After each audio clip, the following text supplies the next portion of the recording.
ونستغفره ونعوذ بالله من شرور أنفسنا ومن سيئات أعمالنا من يهده الله فلا مضل له ومن يضلل فلا هادي له أشهد أن لا إله إلا الله وحده لا شريك له وأشهد أن محمدا عبده ورسوله الذي لا نبي بعده قال الله تعالى في كتابه الكريم يا أيها الذين آمنوا اتقوا الله حق تقاته ولا تموتن إلا وأنتم مسلمون يا أيها الناس اتقوا ربكم الذي خلقكم من نفس واحدة وخلق منها زوجها وبث منهما رجالا كثيرا ونساء واتقوا الله الذي تساءلون به والأرحام إن الله كان عليكم رقيبا يا أيها الذين آمنوا اتقوا الله وقولوا قولا سديدا يصلح لكم أعمالكم ويغفر لكم ذنوبكم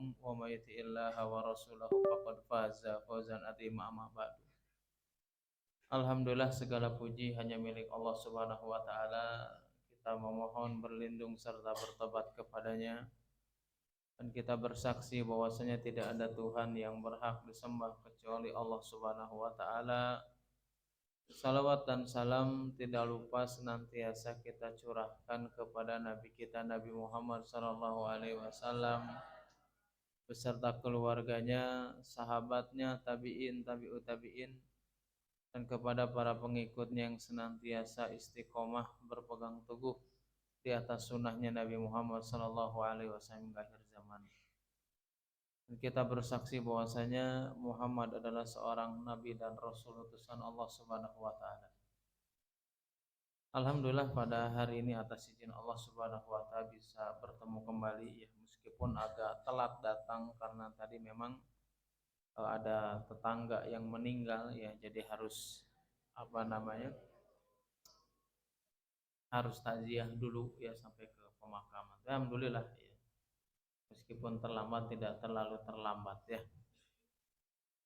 Pada hari ini insyaallah kita akan berbicara tentang hal yang sebentar lagi mungkin ya semoga Allah memudahkan kita bisa bertemu dengan bulan yang penuh dengan keberkahan ya.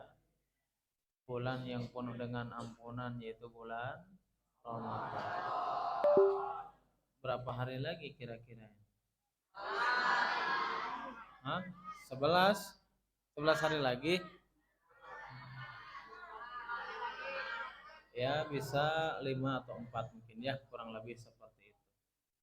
Tetapi yang jadi permasalahan itu ya, kalau kita berbicara tentang bulan Ramadan, kira-kira bahagia apa enggak?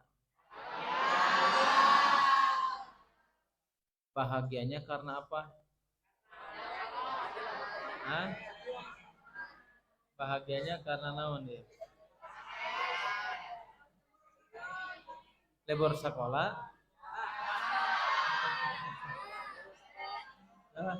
Bahagianya karena libur sekolahnya. Harus ya, harus bergembira. Kenapa? Karena ciri orang yang beriman itu ya pasti bergembira. Kalau orang yang tidak memiliki keimanan tidak akan pernah gembira. Bahkan mereka merasa terganggu dengan adanya bulan Ramadan. Pasti ada di antara teman-teman ya, pas dengar tahu mau bulan Ramadan pasti saya bisa jajan gitu ya. Saya bisa sarapan dan yang lainnya. Ada yang sebagian orang mengatakan, wah mau bebas satu ke Ramadan, ada yang seperti itu. Artinya ya kalau ada orang-orang seperti itu seperti teman-teman sekolah kita ya, berarti ini menunjukkan kurangnya keimanan kepada Allah Subhanahu wa taala. Kenapa kita harus gembira ya? Nanti saya tanya ya. Kenapa kita harus gembira dengan datangnya bulan Ramadan? Jelas yang pertama adalah ciri keimanan. Yang kedua, kenapa orang beriman itu bergembira? Masya Allah tuh salah satunya dilipat gandakan. Apalagi apa yang dilipat gandakannya apa? Bukan angpau, bukan pahalanya. Terus apalagi kenapa harus gembira dengan bulan Ramadan? Pintu-pintu surga dibuka. Terus, hah? Setan dibelenggu. Asli itu teh? Hah? Betul ya, Nabi SAW mengatakan dalam sebuah hadis Nabi SAW bahwasanya Rasulullah SAW bersabda, "Idza ja'akum Ramadan syahrun mubarakun iftaradallahu alaikum siyamahu tuftahu fihi abwabul jannah wa tughlaqu fihi abwabul jahim wa tughlu fihi syayatin." Ya, dalam hadis tersebut dikatakan bahwasanya apabila datang bulan Ramadan syahrun mubarakun, itu adalah bulan yang penuh dengan keberkahan dari Allah Subhanahu wa taala. Sehingga apa? Nabi mengatakan saking memiliki keberkahan dan keutamaan di dalamnya, maka Nabi SAW mengatakan apa? Iftaradallahu alaikum siyamahu. Ya, puasa di bulan Ramadan itu diwajibkan kepada kita untuk berpuasa. Karena kesepakatan para ulama ya, puasa di bulan Ramadan itu hukumnya wajib. Kalau ada orang yang menyangka itu tidak wajib gimana tuh? Berarti dia ya harus ditanya dulu kenapa dia tidak mewajibkan. Bisa jadi kalau seandainya mereka yang tidak mewajibkan itu berpendapat bahwasanya bukan sebuah kewajiban meninggalkan puasa karena menganggap bukan sebuah kewajiban, maka orang tersebut keluar daripada agama Islam alias murtad. Tapi kalau ada orang yang dia meninggalkan puasa, dia tahu kewajiban, tetapi meninggalkan karena malas, berarti dia termasuk orang yang melakukan dosa besar. Ya, makanya Allah Subhanahu wa taala mewajibkan berpuasa kepada kita semuanya. Kemudian apalagi itu tahu fihi abwabul jannah. Nah, di dalamnya kenapa kita harus bahagia? Selain dilipatkan akan diberkahi, diwajibkan, itu adalah dibukakannya pintu-pintu surga. Kenapa kira-kira dibuka pintu surganya di Ramadan? Ada yang tahu? Yang tahu boleh pulang enggak ya?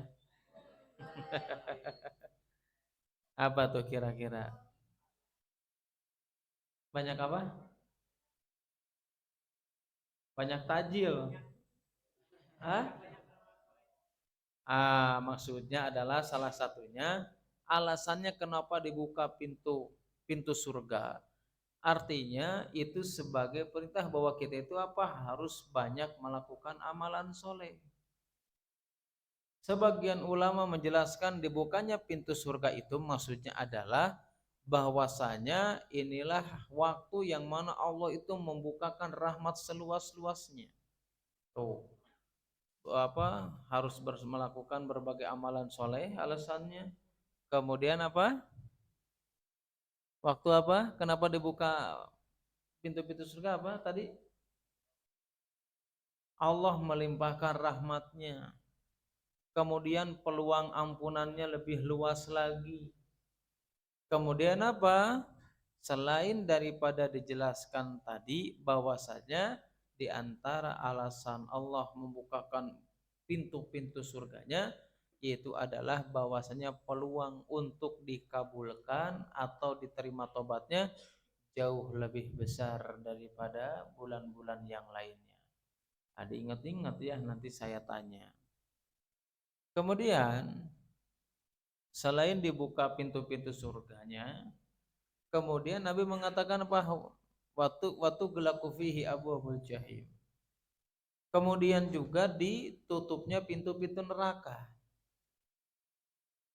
Alasannya kenapa coba? Kenapa puasa itu pintu surga dibuka? Tadi sudah jelas alasannya ya. Sekarang alasannya kenapa pintu neraka ditutup oleh Allah Subhanahu wa taala? Hah? Alasannya kenapa? Apa alasannya? Kenapa di pintu neraka ditutup kenapa? Karena peluang untuk melakukan kemaksiatan di bulan Ramadan itu peluangnya lebih sedikit daripada bulan-bulan yang lainnya. Beda ya. Orang yang melakukan kemaksiatan di bulan Ramadan itu kesempatan atau peluangnya itu lebih kecil daripada bukan bulan Ramadan. Kenapa? Karena sadar dengan puasanya, sadar dengan ibadahnya. Makanya peluang untuk melakukan kemaksiatan sedikit, apalagi ditambah tadi dikatakan apa? Wa tughulu fihi syayatin, dan setan-setan dibelenggu. Nah, tadi sananya asli enggak, itu tuh asli dong ya. Maksudnya gimana ketika setan itu dibelenggu, padahal kadang-kadang maksiat itu masih ada. Coba gimana? Nanti kalau ibunya atau mamahnya di rumah nanya, "Oh, Dek," katanya, "kamu kan belajar tuh di sekolah ya. Katanya setan dibelenggu, tapi kenapa maksiat masih ada?" Sok kumaha jawabanana? Hah? Satu, karena bisa jadi maksiat itu karena hawa nafsu, bukan karena setan. Terus dua, betul ya, di antara tafsir yang kedua itu maksudnya yang dibelenggu itu adalah setan-setan rajanya, adapun yang kecil tidak. Betul. Yang ketiga, kenapa setan dibelenggu maksiat masih ada?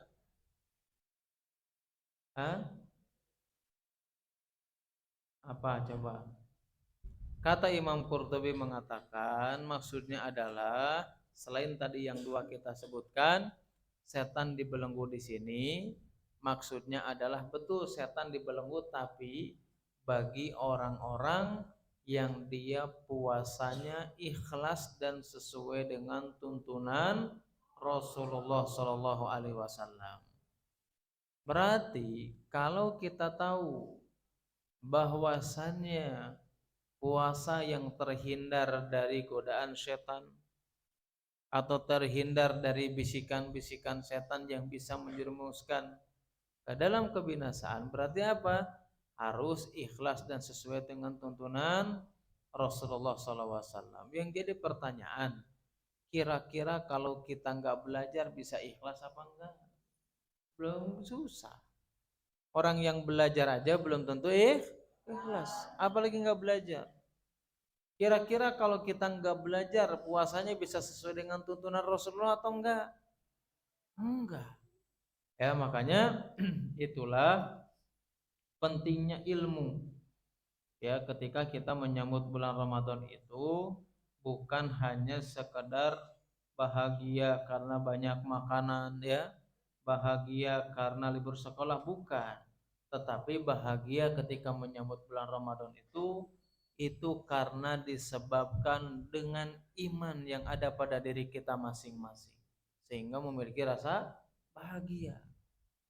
Ya, kalau nggak memiliki iman sampai kapanpun nggak akan pernah merasa bahagia, bukan hanya dengan puasa saja. Dengan ibadah apapun, kalau dia tidak memiliki keimanan, maka dia tidak akan pernah merasakan kebahagiaan. Ya.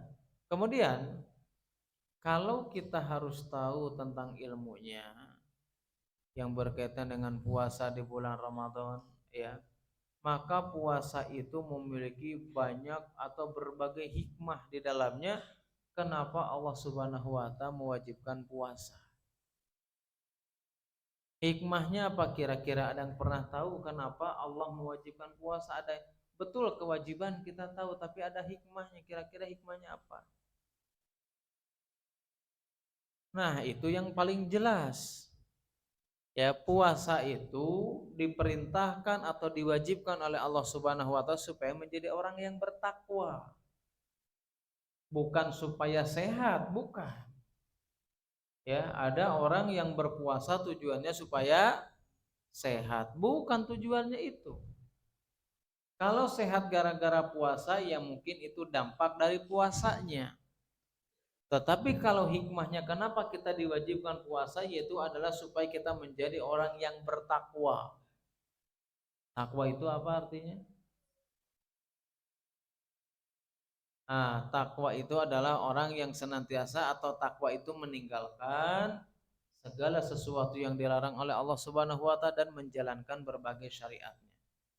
Nah, yang jadi pertanyaan, kalau puasa itu tujuannya untuk menjadi bertakwa, tapi kenapa pas sudah puasa atau sudah berkali-kali puasa ada orang yang justru tidak semakin bertakwa? Ada enggak? Ada. Padahal kita melewati puasa itu sudah beberapa kali. Sudah bertahun-tahun ya kita mengerjakan puasa. Tapi kenapa kita nggak bisa menjadi orang yang lebih bertakwa? Kenapa kita nggak menjadi anak yang lebih baik daripada sebelumnya? Masalahnya di mana? Masalahnya adalah bisa jadi dengan puasa atau dengan ibadah apapun khususnya puasa yang tujuannya menjadi agar menjadi orang yang bertakwa, ternyata kita tidak menjadi bertakwa, berarti ada yang salah dari puasa yang selama ini kita lakukan. Baik niatnya salah atau mungkin tata caranya salah. Kira-kira ya, bahkan sebagian kita itu mereka betul-betul tidak memahami bukan hanya sekedar hikmah puasa saja, tetapi mereka tidak memahami tentang rambu-rambu, tentang aturan mainnya ketika seseorang mengerjakan puasa di bulan Ramadan. Ya, ini kalau ada yang ngantuk berarti setannya nggak dibelenggu ya. Karena belum puasa mungkin ya. Nanti yang tidur-tidur kita tanya ya. Pertanyaan dari awal sampai akhir apa aja. Iya, atau masa yang lain aja mendengarkan. Yang lain juga Ustadz capek. Emang yang lain nggak capek gitu, sama capek ya. Ustadz ngantuk sama, yang lain juga ngantuk, sama-sama belajar. Saya juga sama capek. Ya, saya juga ngantuk sama ngantuk. Ya makanya nanti yang tidur kan kelihatan ya, nanti kita tanya nanti. Kalau nggak bisa jawab gimana tuh? Hukumannya sikat WC, sepakat? Sepakat ya. Yang tidur berarti katanya suruh sikat WC. Ya, berdiri dulu baru sikat WC ya. Kalau misalkan kita kan kajian itu kurang lebih 1 jam ya. Setengah jamnya pertanyaan. Kalau tidurnya dari awal kajian berarti berdirinya harus 1 jam. Ditambah pertanyaan 1,5 jam. Ya, nanti lihat ini tidurnya dari berapa menit sebelumnya. Harus dilihat nanti. Kalau setengah jam, setengah jam. Sampai di mana tadi? Hah? Sampai di mana? Sampai di Soreang. Sampai hikmah dan tujuan puasa itu adalah untuk bertakwa. Ada sebuah ayat yang itu menjelaskan tentang perintah wajibnya puasa. Ada yang hafal? Harus angkat tangan, nggak boleh keroyokan. Ayat yang menjelaskan tentang wajibnya berpuasa. Ya, itu yang duluan lah ya. Coba.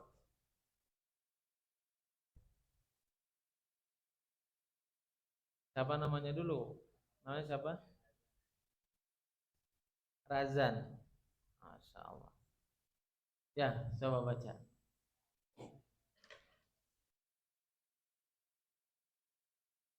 Ya ayyuhalladzina amanu, ya.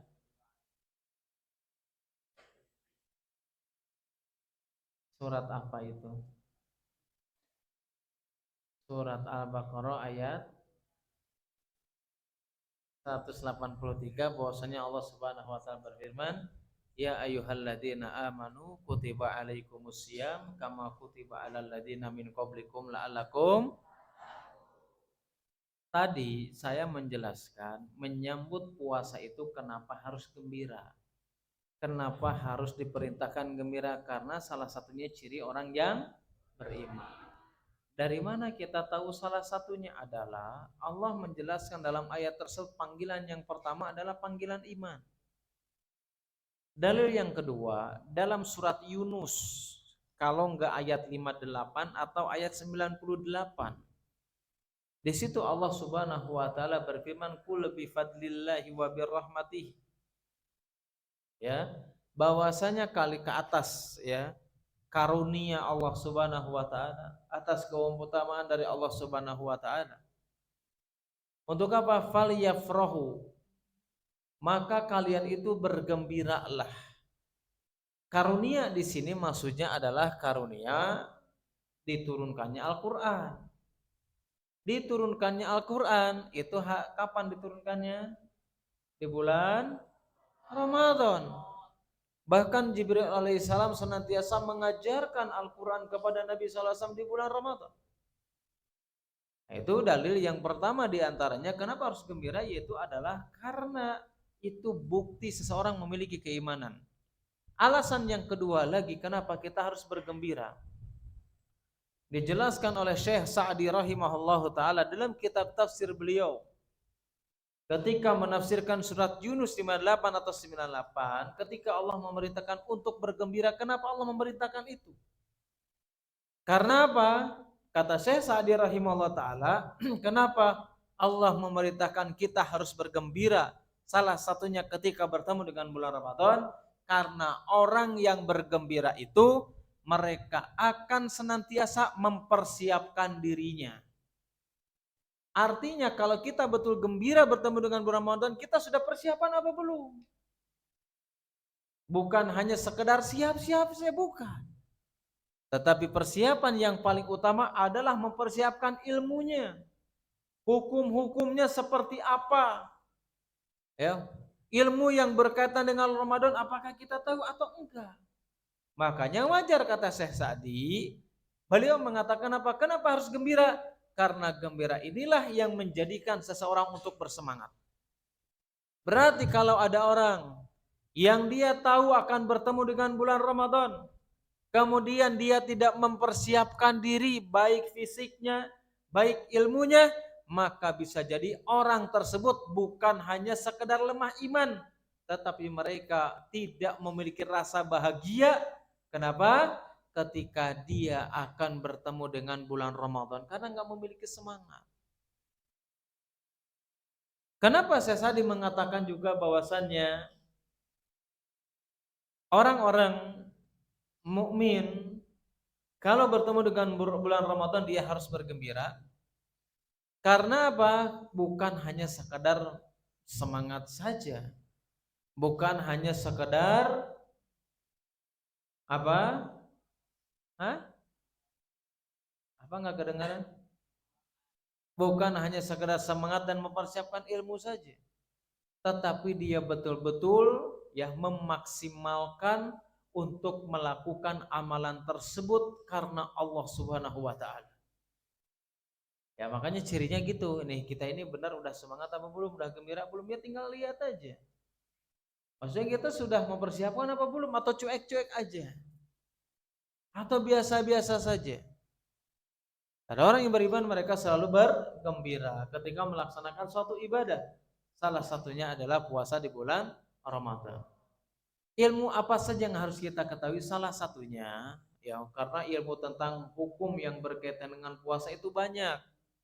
Ya, banyak sekali ya hal-hal yang berkaitan dengan puasa di bulan Ramadan. Bahkan hikmahnya pun banyak. Kita sebelum menjelaskan tentang hukum, hikmahnya banyak. Tadi kita jelaskan diwajibkan puasa supaya menjadi orang yang bertakwa. Yang kedua, di antara hikmahnya kita diwajibkan puasa di bulan Ramadan itu adalah untuk mendidik diri kita menjadi lebih baik daripada sebelumnya. Kenapa bisa kayak gitu? Para ulama menjelaskan kenapa menyebutkan bahwasanya Ramadan itu bulan tarbiyah, bulan pendidikan. Karena apa? Ketika seseorang berpuasa di bulan Ramadan, itu diharapkan ketika berpisah dengan bulan Ramadan, dia bisa meninggalkan sesuatu yang diharamkan. Dia bisa meninggalkan sesuatu yang dilarang. Kenapa kira-kira? Karena puasa Ramadan itu bukan hanya sekedar menjalankan kewajiban saja. Bukan hanya sekedar meninggalkan sesuatu yang diharamkan saja. Tetapi puasa di bulan Ramadan diperintahkan untuk kita meninggalkan sesuatu yang mubah atau yang dibolehkan di siang hari. Contohnya apa? Makan, minum. Itu kita melatih untuk melawan sesuatu yang dibolehkan. Artinya kenapa para ulama menjelaskan sebagai bulan tarbiyah? Artinya kalau kita meninggalkan sesuatu yang halal saja, meninggalkan sesuatu yang mubah aja bisa, maka apalagi kalau kita meninggalkan sesuatu yang diharamkan, pasti akan lebih bisa lagi. Ya, kalau yang boleh saja berani, kita sanggup untuk meninggalkannya. Nah, ini apa? Ini hikmah.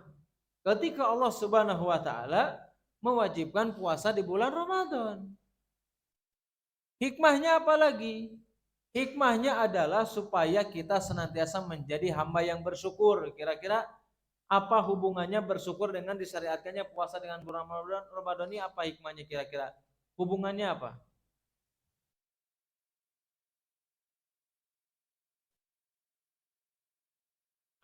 Salah satunya kenapa menjadikan seorang bisa bersyukur, kita itu akan sadar.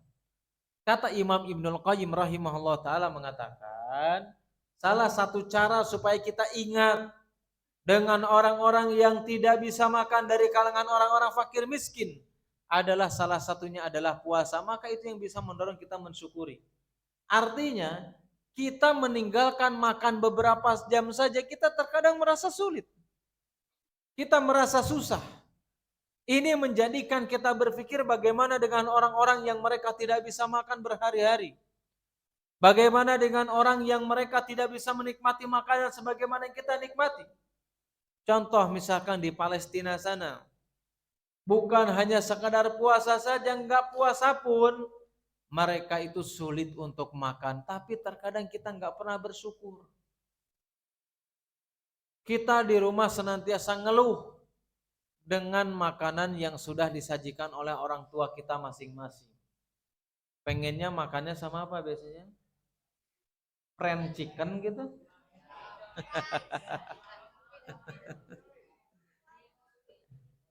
Pengennya sama daging. Pengennya sama steak. Atau apa tadi? Fried chicken bener? Hah? Fried chicken temannya ayam gitu?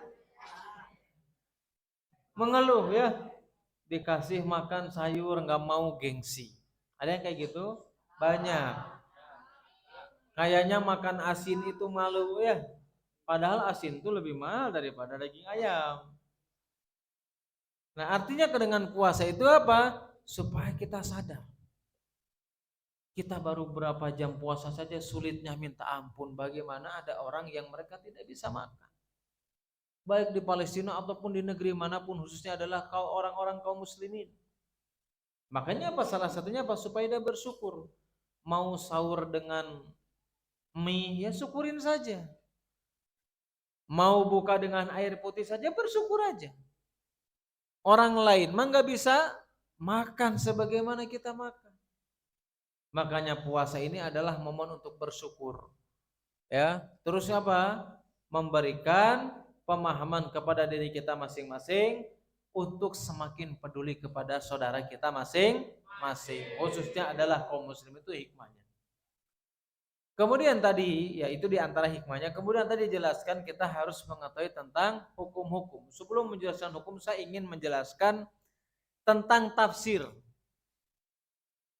Apa tafsir apa? Tafsir yang berkaitan dengan firman Allah dalam surat Al-Baqarah ayat 183, bahwasanya Allah Subhanahu wa taala berfirman, ya ayyuhalladzina amanu kutiba alaikumusiyam kama kutiba alal ladzina min qablikum la'allakum tattaqun. Apa tafsirnya? Padahal ayat ini sering kita dengar ya, baik ketika khutbah Jumat atau ketika kultum atau mendekati bulan Ramadan sering mendengarkan ayat tersebut. Kita tahu bahwasanya ayat tersebut yaitu adalah berkaitan dengan wajibnya puasa di bulan Ramadan.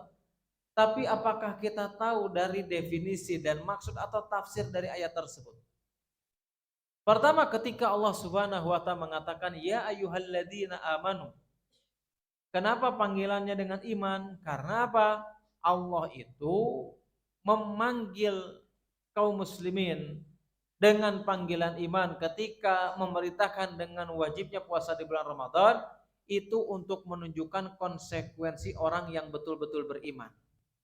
Artinya, kalau dia betul-betul beriman kepada Allah Subhanahu wa taala, maka konsekuensinya apa?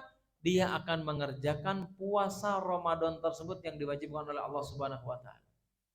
Alasan yang kedua, kenapa dipanggil dengan iman?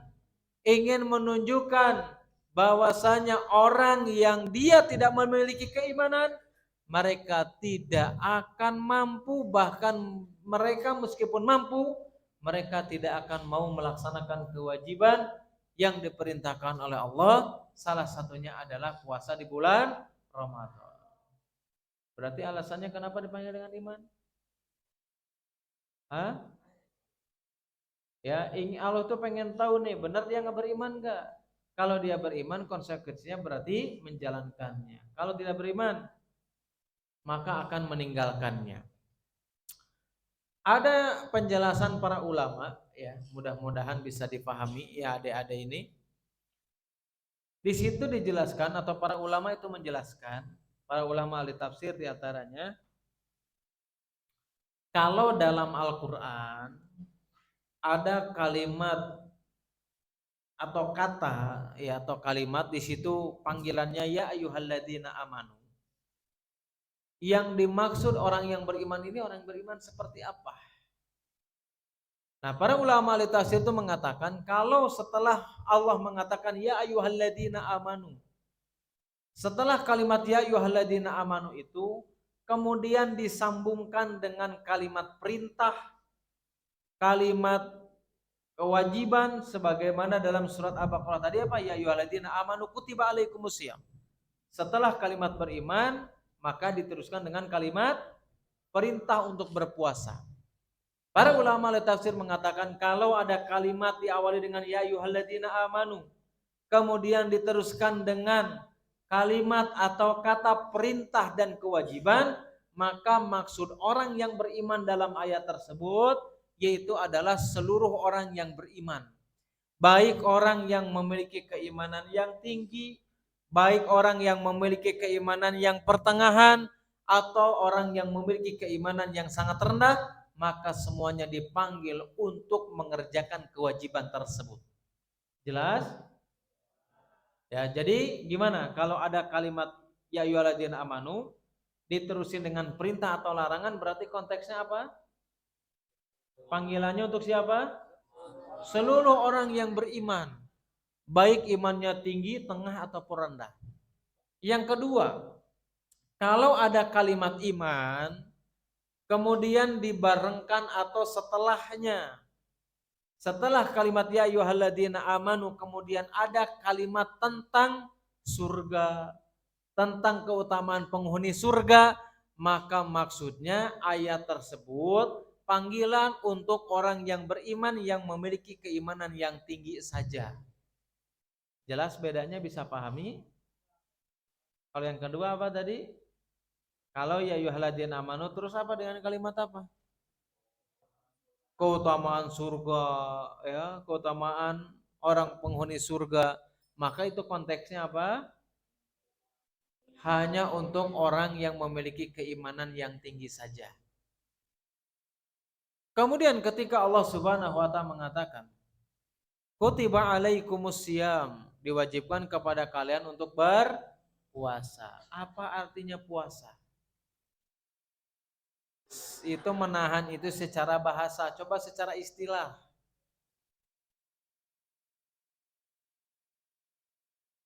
Dari dulu memang orang Sahih beraninya keroyokan.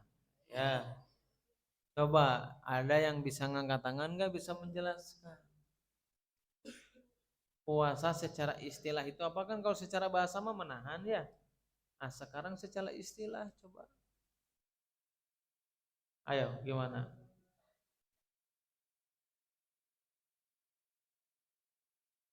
Ada yang kurang? Apa saya tunjuk aja ini? Tunjuk aja. Ya, kalau tunjuk semuanya matanya terbuka. Nggak ada yang tidur ya. Kita tunjuk aja berarti ya. Apa yang dimaksud dengan puasa secara istilah? Saya tunjuk atau ngangkat tangan ini? Siapa kira-kira? Ah? Yang tidur siapa? Kan kita nggak tahu. Coba tetangganya tadi ada yang tahu nggak sampingnya tidur?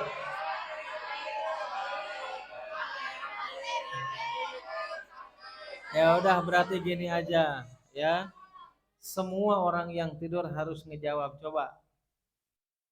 Semua orang yang tidur yang sekarang udah bangun maksudnya, dia harus menjawab puasa itu secara istilah apa? Ah? Nyerah wae nanti di akhir aja ya.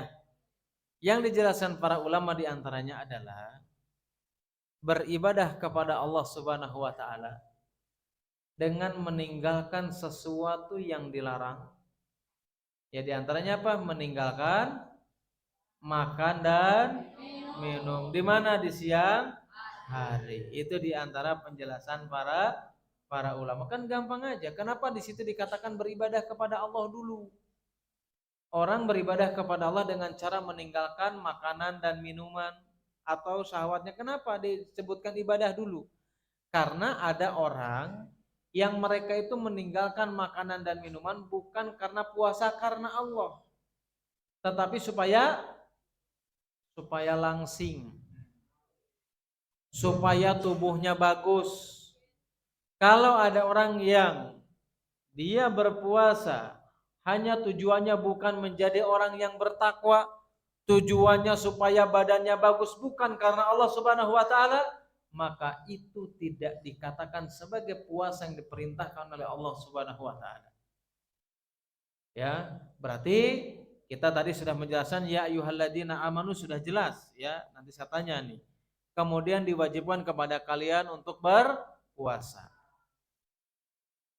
Kemudian apa? Allah dalam ayat tersebut mengatakan apa? Kutiba alaikumusiyam kama kutiba alal ladzina min qablikum.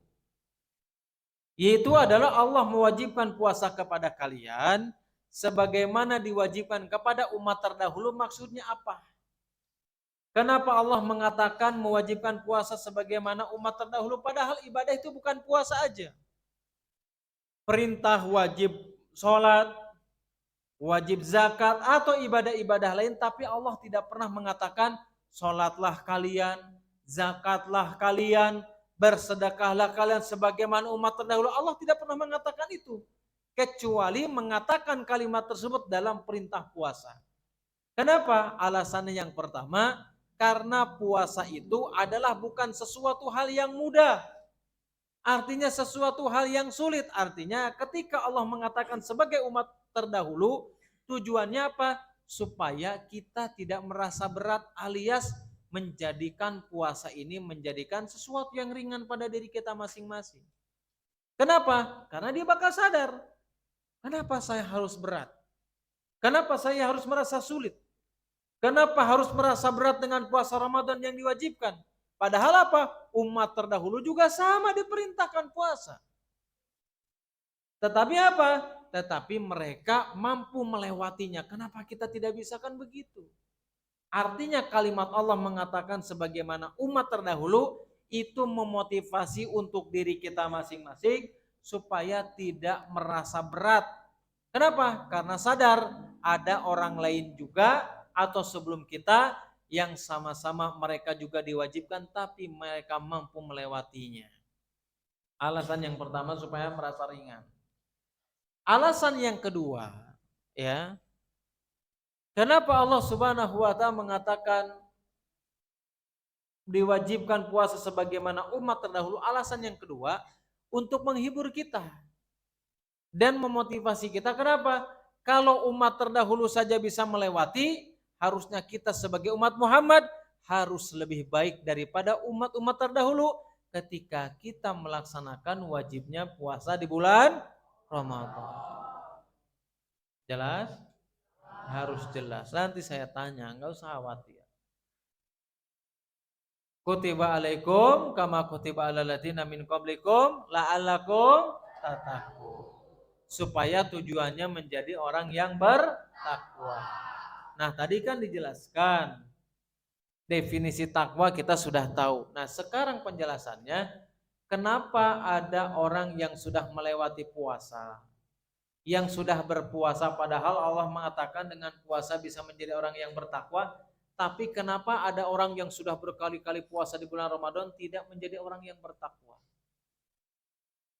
Tidak menjadi orang yang lebih baik daripada sebelumnya. Padahal ya dijelaskan oleh Imam Ibnul Qayyim rahimahullah taala dalam kitab Madarijus Salikin. Beliau mengatakan bahwasanya ibadah itu memiliki dampak yang bisa mendatangkan ketenangan dan kebahagiaan pada diri kita masing-masing. Bisa mendatangkan, menjadikan hati kita semakin tenang dan bahagia. Maka kata Imam Ibnul Qayyim mengatakan kalau kita beribadah, kemudian setelah ibadah kita tidak merasa tenang, kita tidak merasa bahagia, bahkan kita tidak menjadi seseorang yang lebih baik daripada sebelumnya, maka kata Imam Ibnul Qayyim berarti ibadah yang kita lakukan ada yang salah di dalamnya, baik dilakukan tidak ikhlas atau tidak sesuai dengan tuntunan Rasulullah Shallallahu Alaihi Wasallam. Itu alasan yang pertama.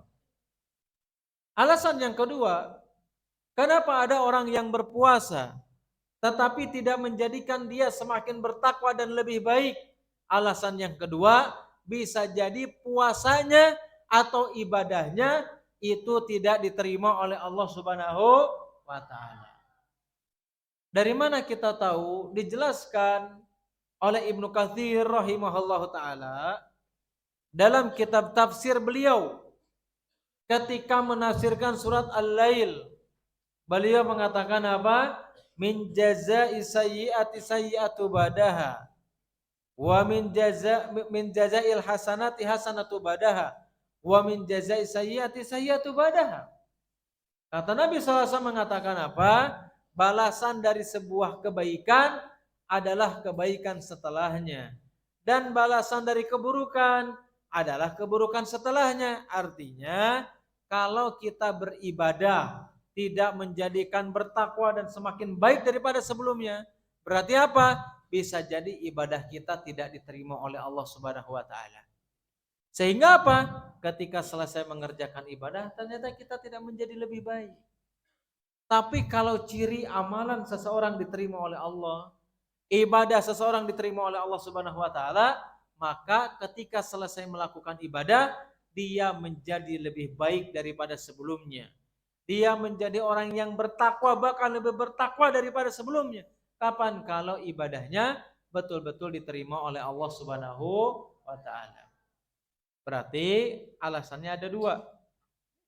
Ketika Allah mengatakan tujuannya puasa itu adalah agar menjadi orang yang bertakwa, tapi ada orang yang setelah bebas dari puasa tidak menjadi orang yang bertakwa. Alasannya apa yang pertama tadi? Ada yang salah ya.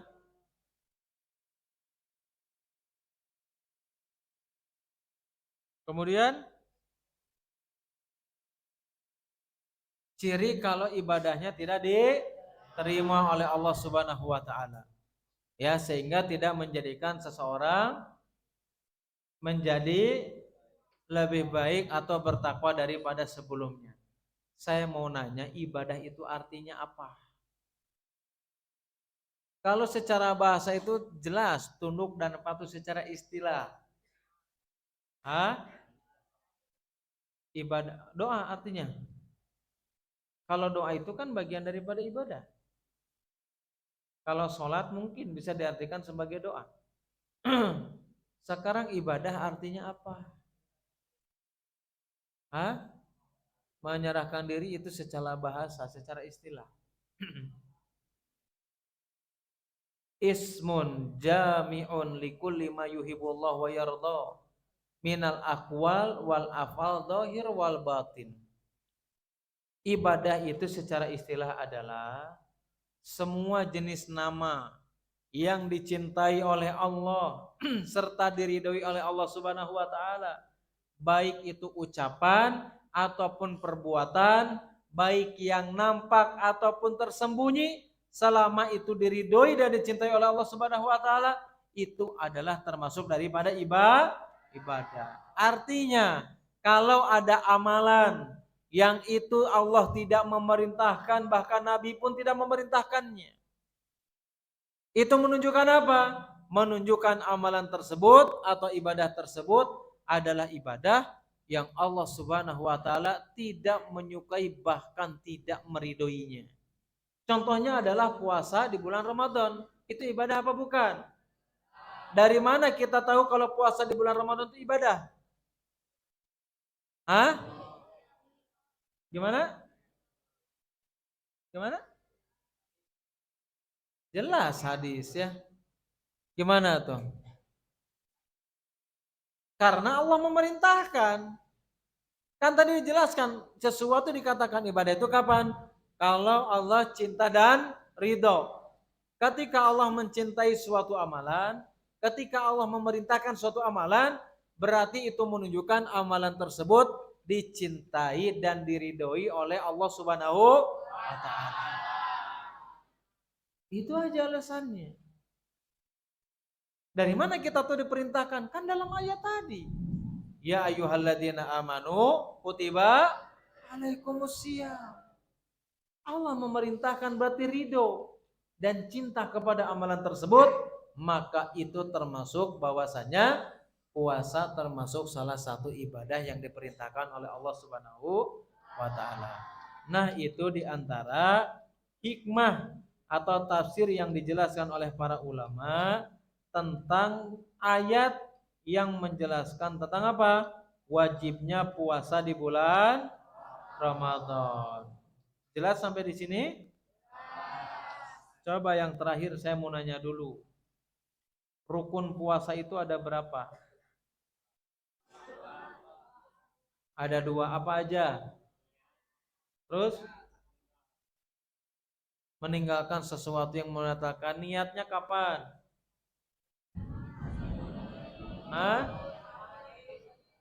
Niatnya sekarang apa besok? Hah? Kan puasa Ramadan ya nanti pas mau puasa di bulan Ramadan.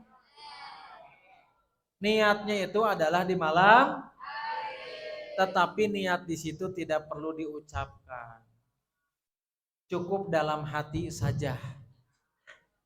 Dan ini tidak ada perbedaan para ulama. Bahwasanya niat itu letaknya di mana? Di hati. Dan itu tidak perlu diucapkan. Niatnya itu adalah di malam hari sebelum puasa atau sebelum fajar. Kalau itu puasa wajib. Kalau puasa sunnah itu boleh niatnya di pagi hari atau di siang hari. Selama apa? Selama belum memasukkan sesuatu yang bisa membatalkan puasa tersebut. Wallahu a'lam bishawab. Jelas ya? Mudah-mudahan bisa dipahami. Seperti biasa ya, kan ini sampai jam 1:30 materinya, maka sisanya adalah pertanyaan. Wih, banyak ternyata ya pertanyaannya ini.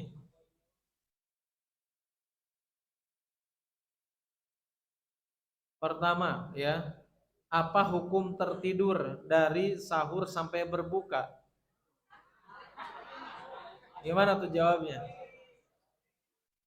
Ya kalau dia tidak tertidur nggak sahur, tetap nggak ada kewajiban nggak puasa, tetap puasa.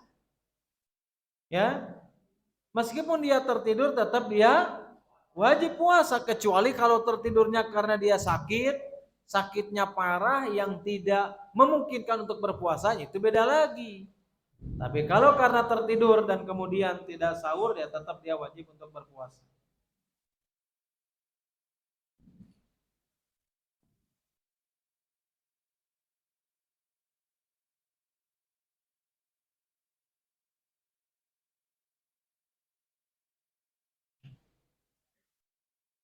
Pertanyaan yang kedua ya.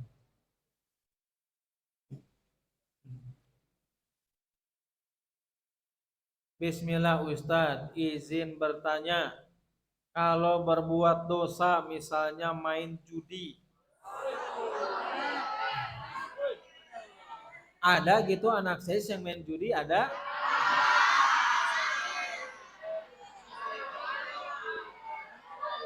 Nauzubillahi min.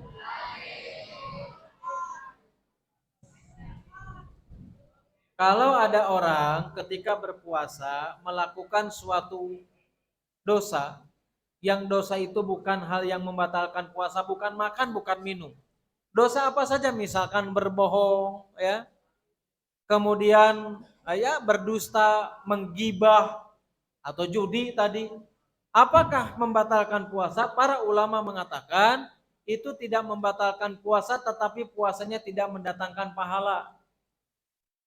Alias apa? Alias kosong, nggak ada apa-apa. Dia nggak mendapatkan pahala, berkurang pahalanya karena dosa yang dia lakukan. Selama dosa tersebut di luar makan minum atau yang membatalkan puasa. Allah alam bisawab.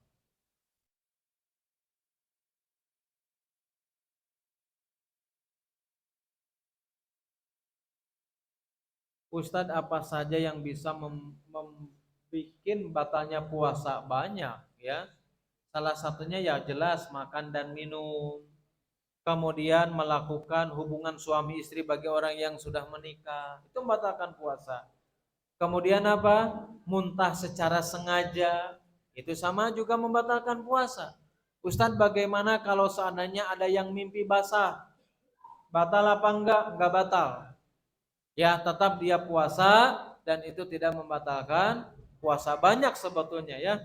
Cuman memang ya karena waktu kita memang terbatas, ya, jadi kita tidak bisa menjelaskan seluruhnya di antara hal-hal yang bisa membatalkan puasa, ya, selain makan dan minum, muntah dengan sengaja, ya, kalau perempuan misalkan haid dan nifas itu kan membatalkan puasa, ya. Kemudian maaf ya, mengeluarkan mani dengan sengaja, nah itu membatalkan puasa, ya, itu tidak boleh, ya.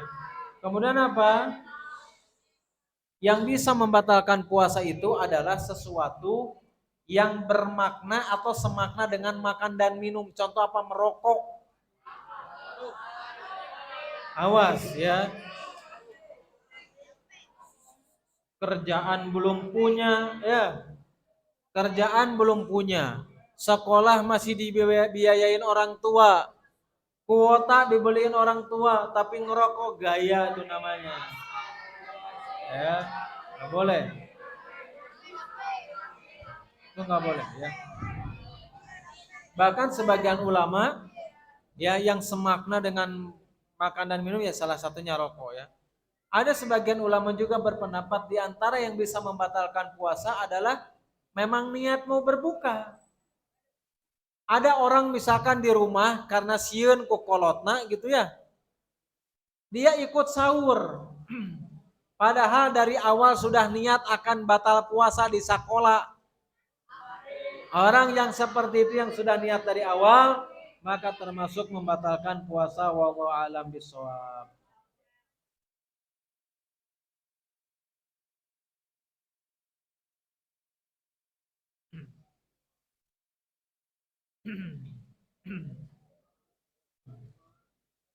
Maaf izin bertanya, jika di bulan Ramadan tidur juga berpahala, bagaimana jika tidurnya ketiduran cukup lama, apakah itu berdosa? Hadis yang mengatakan bahwasannya tidur orang yang berpuasa itu berpahala, itu hadisnya lemah, hadisnya doif. Tetapi memang maknanya bisa kita ambil secara makna. Nggak boleh kita mengatakan ini hadis dari Nabi bahwasanya tidurnya berpuasa itu adalah berpahala. Nggak boleh mengatakan dari Nabi itu hadisnya lemah. Artinya betul, tapi secara makna betul. Orang yang tidur itu bisa berpahala kapan? Kalau niat tidurnya untuk beribadah kepada Allah. Misalkan di siang hari dia tidur, kenapa? Tujuannya supaya nanti malam bisa sholat tarawih. Tujuannya supaya bisa tahajud, itu menjadi ibadah. Atau misalkan kenapa tidur? Kalau saya nggak tidur, diajak main sama teman-teman, main yang nggak pernah bermanfaat. Apa? Main apa? Ya main yang main ya FF kayak gitu, atau meninggalkan sesuatu yang tidak bermanfaat, maka kalau dia tidur maka berpahala. Tapi kalau dari pagi tidur sampai buka lagi, nggak ada tujuannya, maka itu tidur yang nggak berpahala. Ada orang yang kayak gitu. Setelah sahur tidur terus, bangun-bangun asar. Nah itu tidur yang tercela. Ya kalau kita tidurnya tadi niatkan supaya kuat ibadah, kuat taraweh, maka itu menjadi pahala. Wallahu a'lam bishawab.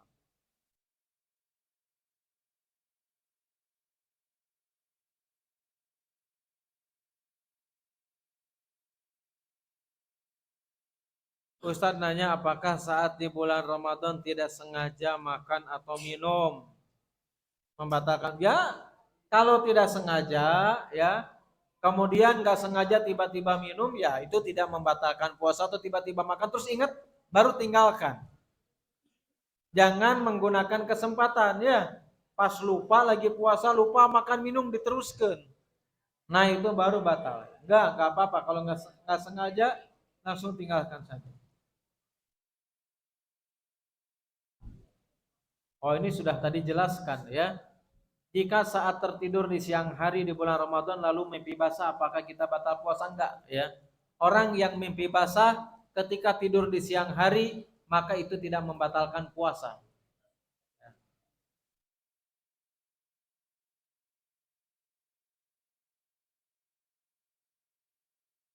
Assalamualaikum Ustadz, izin bertanya, jika orang yang berpacaran di bulan Ramadan apakah puasanya akan diterima?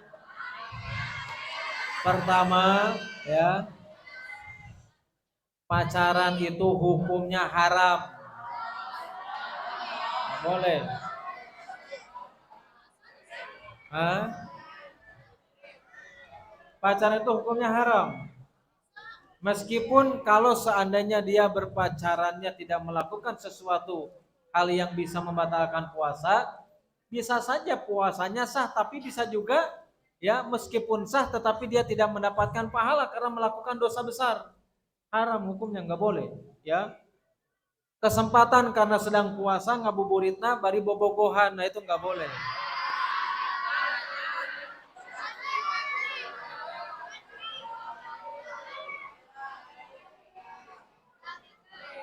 Ah, ini pertanyaan bagus nih. Ya, ada pertanyaan bagus.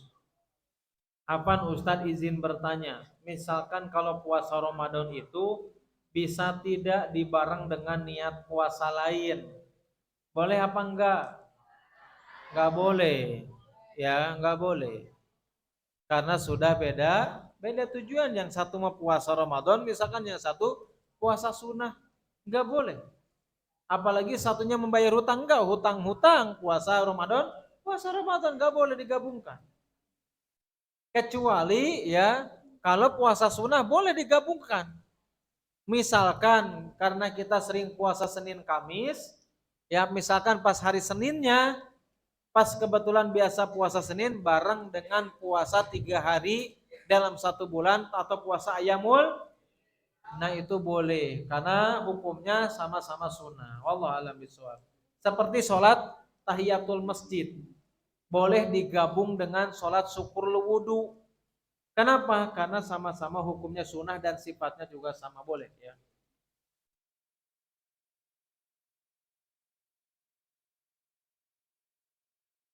Nah ini kayaknya perempuan nih. Siapa nih? Afina dan Cantika, masya Allah. Ya.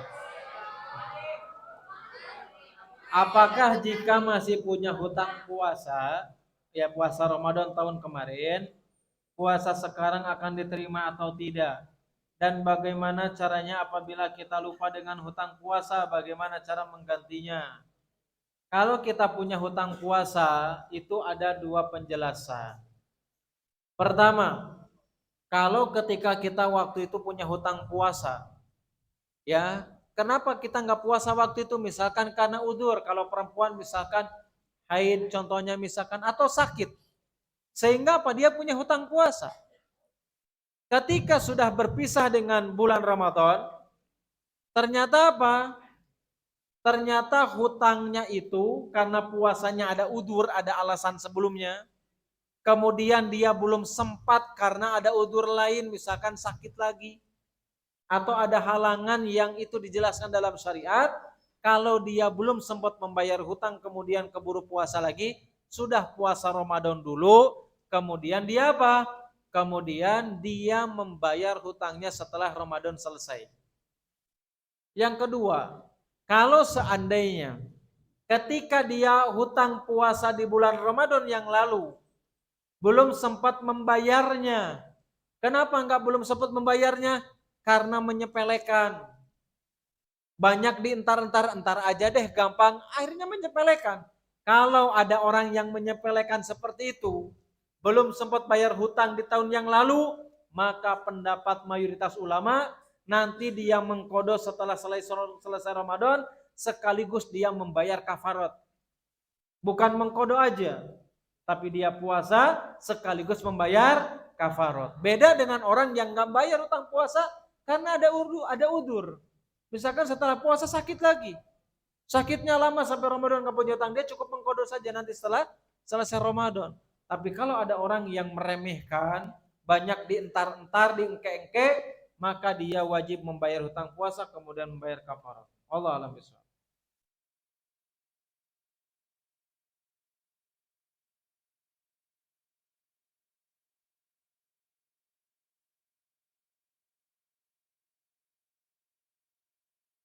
Oh, ini pertanyaannya sama ini. Yang bermimpi basah ini enggak ya? Membatalkan puasa. Tapi pertanyaan kedua, sahkah berpuasa tanpa niat puasa? Enggak boleh, ya. Artinya apa? Ketika kita tahu rukun puasa itu salah satunya adalah niat, ya. Makanya Nabi Shallallahu Alaihi Wasallam atau dalam sebuah riwayat itu dijelaskan, yaitu adalah hadis dari Hafsah Ummul Mukminin radhiyallahu taala anha, bahwasanya Rasulullah sallallahu alaihi wasallam bersabda, "Malam yujmi siyama qabla al-fajri fala siyamalahu." Barang siapa yang tidak meniatkan puasa sebelum fajar atau sebelum terbit fajar, maka dia tidak ada puasa, alias puasanya tidak sah. Sekali lagi, tapi niat puasa cukup di dalam hati, gak usah diucapkan.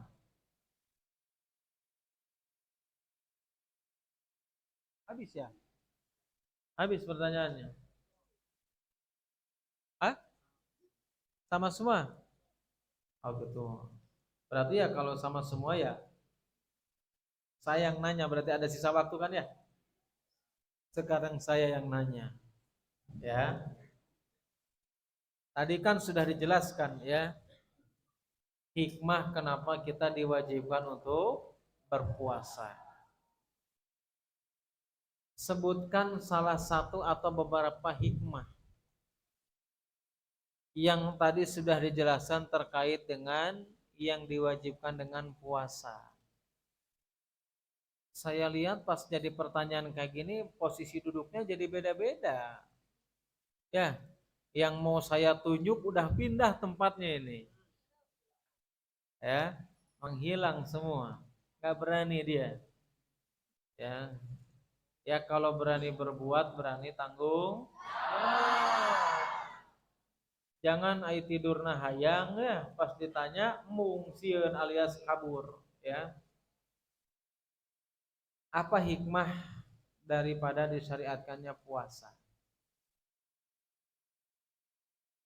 Dari depan dulu aja deh ya. Nah, ini aja deh. Depan saya nggak apa-apa. Hikmahnya apa? Kenapa diwajibkan puasa itu supaya apa? Supaya apa? Tadi aja di ayatnya kan ingat tuh. Ya, apa itu?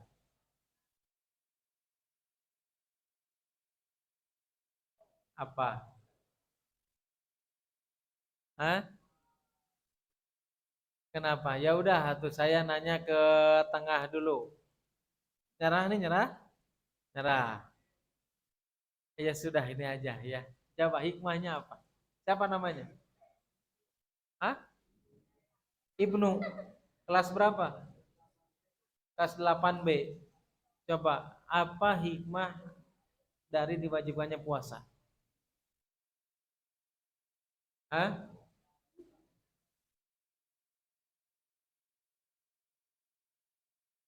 Oh, selain itu, dalam ayatnya kan tadi dijelaskan ya ayyuhalladzina amanu kutiba alaikumusiyam kama kutiba,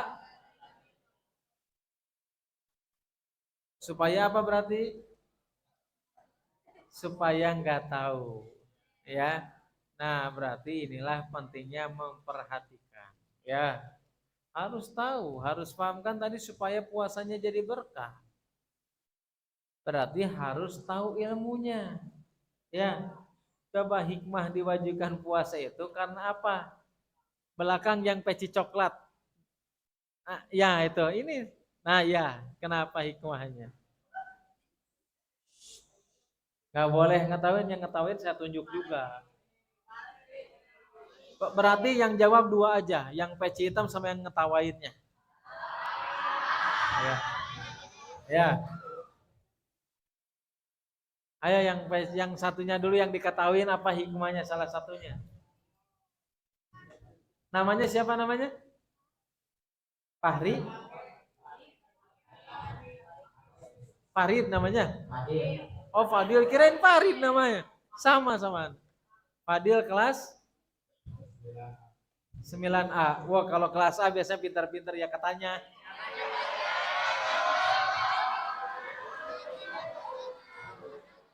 Katanya, kenapa saya bilang kayak gitu? Biar dia bisa jawab. Dan pada dasarnya mau kelas A, mau kelas B, kelas C semuanya pinter. Iya, ayo Fadil, apa hikmah kenapa diwajibkan puasa? Saya bisa merasakan apa yang Masya Allah, ternyata benar Fadil ini pintar. Masya Allah. Ya, sekarang yang sampingnya. Siapa namanya? Siapa namanya? Fahri Ustaz. Hah?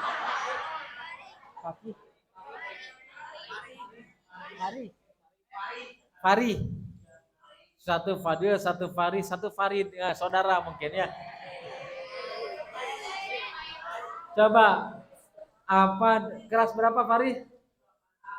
Oh 8A. Coba apa hikmah diwajibkannya puasa di bulan Ramadan?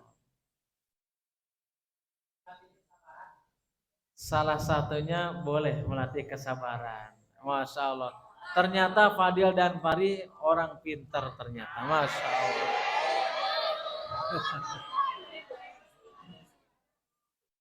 Kemudian ya tadi kita jelaskan tentang firman Allah Subhanahu wa taala tentang ayat tentang wajibnya puasa di bulan Ramadan kan begitu.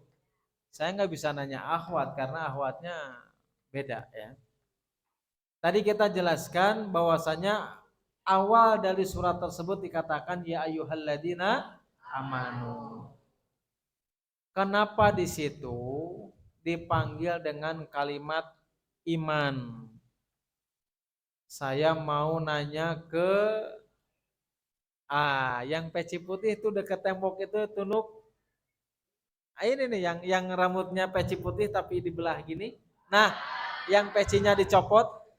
Nah, itu yang pegang rambut yang benerin peci. Nah, itu. Ya. Ya. Ya. Namanya siapa? Ya, namanya siapa? Hah?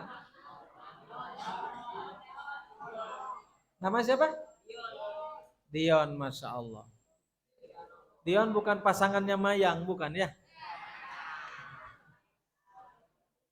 Saya nanya, kenapa Allah dalam surat Al-Baqarah ayat 183 itu memanggil dengan kalimat ya ayyuhalladzina amanu, kenapa? Dion kelas berapa? 11. Kelas 11. Kenapa Allah memanggil dengan ya ayyuhalladzina amanu dengan panggilan wahai orang-orang beriman, kenapa?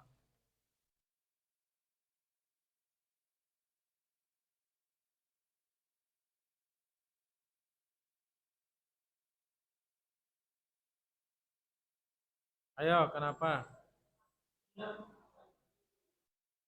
Ayo, ayo nanti saya keburu pulang ini. Sudah lupa, aduh.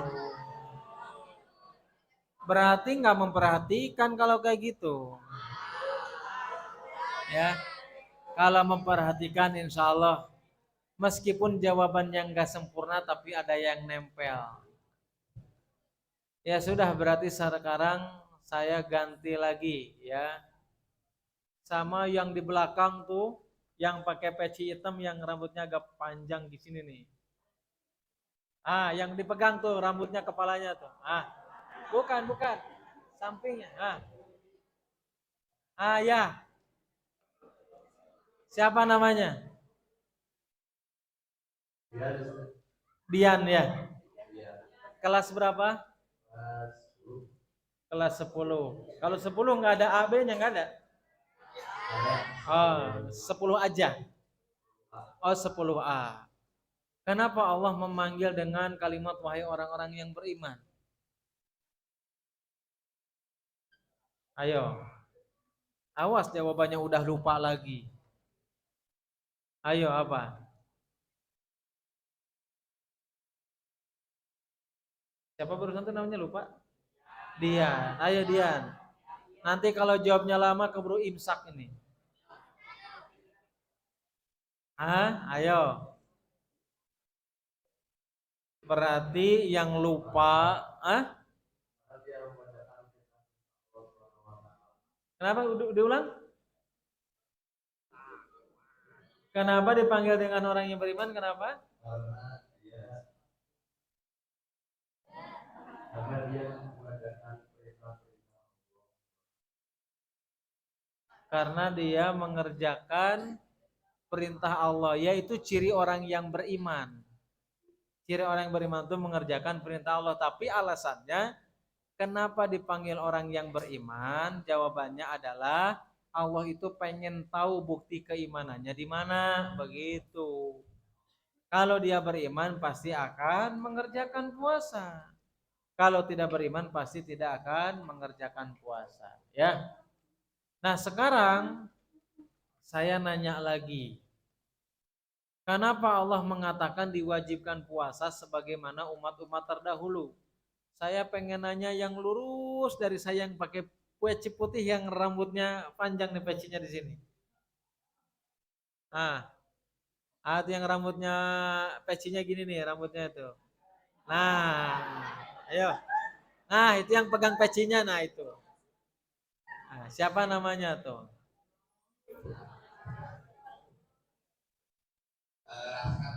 Namanya Raska, Masya Allah. Ini Raska terkenal nggak di kelas nih? Raska kelas berapa? 11A, ya. Kelas A lagi, ya.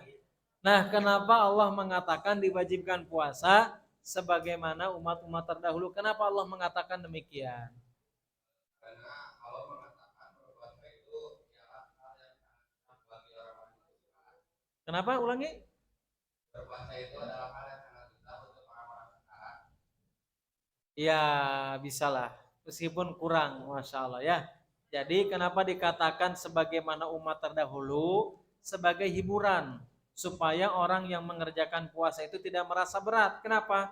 Karena yang diwajibkan itu bukan umat sekarang aja. Umat terdahulu pun mereka diwajibkan. Maka sebagai hiburan Allah mengatakan demikian. Ya, jelas? Pertanyaan yang terakhir. Ya, pertanyaan yang terakhir. Saya harus nyari dulu mana yang harus saya tanya kan begitu. Ya.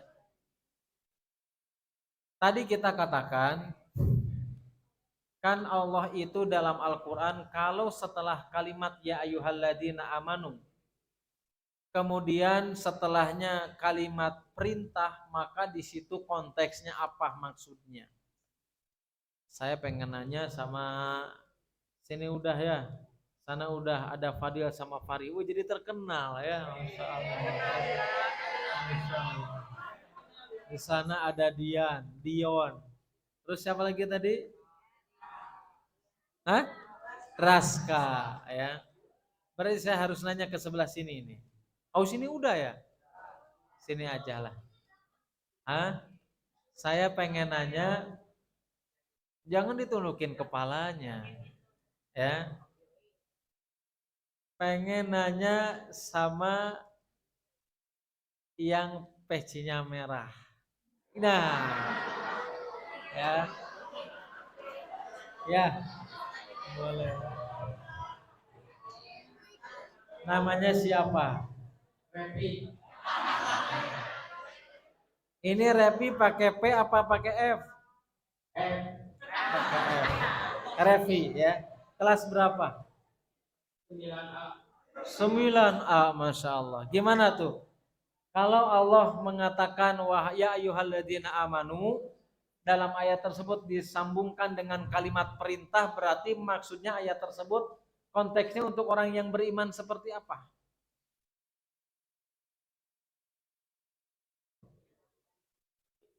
Hah?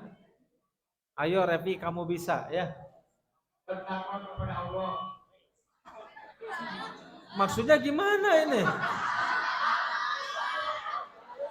Saya nanya ya, kan para ulama itu mengatakan kalau ada kalimat mengatakan ya ayyuhalladzina amanu terus disambungkan dengan perintah, itu konteksnya untuk orang yang beriman seperti apa?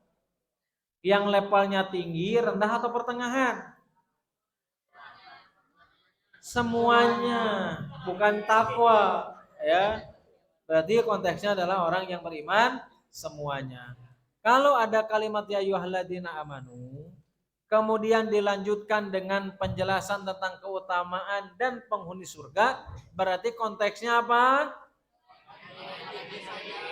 Untuk orang yang beriman yang memiliki keimanan yang tinggi saja. Wallahu a'lam bishawab. Revi terselamatkan dengan waktu. Enggak ya, insya Allah enggak. Insya Allah nanti ke depannya harus memperhatikan ya. Ini mungkin yang bisa disampaikan hari ini. Mudah-mudahan bermanfaat khususnya bagi saya pribadi, umumnya bagi teman-teman sekalian. Mudah-mudahan kita diberikan kemudahan oleh Allah Subhanahu wa taala untuk apa? Untuk bisa bertemu di bulan Ramadan. Subhanakallahumma wa bihamdika asyhadu an la ilaha illa anta astaghfiruka wa atubu ilaik. Wassalamualaikum warahmatullahi wabarakatuh.